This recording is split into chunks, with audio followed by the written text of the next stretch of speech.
আজকের এই ভিডিওয়ে আমরা দেখব কিভাবে ভোটার কার্ডটা ডাউনলোড করতে হয়। তো আপনারা প্লে স্টোরে গিয়ে eci.net এই অ্যাপসটা সার্চ করে ডাউনলোড করে নেওয়ার পরে এরকম ইন্টারফেস আসবে।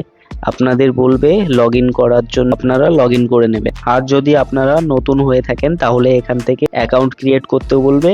মোবাইল নাম্বার, ভোটার কার্ড এইগুলো দিয়ে আপনারা লগইন করে নিতে পারবেন। লগইন হয়ে যাওয়ার পরে এখানে যে ডাউনলোড ই ভোটার কার্ড অপশন দেখাচ্ছে এখানে ক্লিক করে দেবে। দেওয়ার পরে আপনাদের সামনে এরকম ইন্টারফেস আসবে। এখান থেকে আপনারা 3 রকম পদ্ধতিতে ভোটার কার্ডটা ডাউনলোড করতে পারবেন। ভোটার কার্ডের নাম্বার দিয়ে, আর সাইডে দেখতে পাচ্ছেন ডাউনলোড বাই রেফারেন্স নাম্বার, এখানে রেফারেন্স নাম্বারটা দিয়েও ডাউনলোড করতে পারবেন যদি আপনারা আগে ভোটার কার্ডটা কারেকশন করেছেন তাহলে। সেই রেফারেন্স নাম্বার দিয়ে এখান থেকে স্টেটটা সিলেক্ট করে ফেস ডিটেলসে ক্লিক করলে ডাউনলোড করতে পারবেন। আর একটা অপশন আছে সার্চ ইওর ডিটেলস, এখানে ক্লিক করলে বাই ডিটেলস দিয়েও আপনারা এখান থেকে ডাউনলোড করতে পারবেন। তো চলুন আমি দেখিয়ে দিচ্ছি কিভাবে ডাউনলোড করবেন ভোটার কার্ডের নাম্বার দিয়ে। তো এখানে আমি আমার ভোটার কার্ডের নাম্বার দিয়ে স্টেটটা সিলেক্ট করে ফেস ডিটেলসে ক্লিক করে দেখাচ্ছি। তো এখানে নিচে দেখতেই পাচ্ছেন আমার ডিটেলসটা এখানে ফেচ হয়ে গেছে। এখান থেকে প্রসিড অপশানে ক্লিক করবে। প্রসিড অপশানে ক্লিক করলে মোবাইলে একটা ওটিপি আসবে, আর ভেরিফাই অ্যান্ড ডাউনলোডে ক্লিক করলে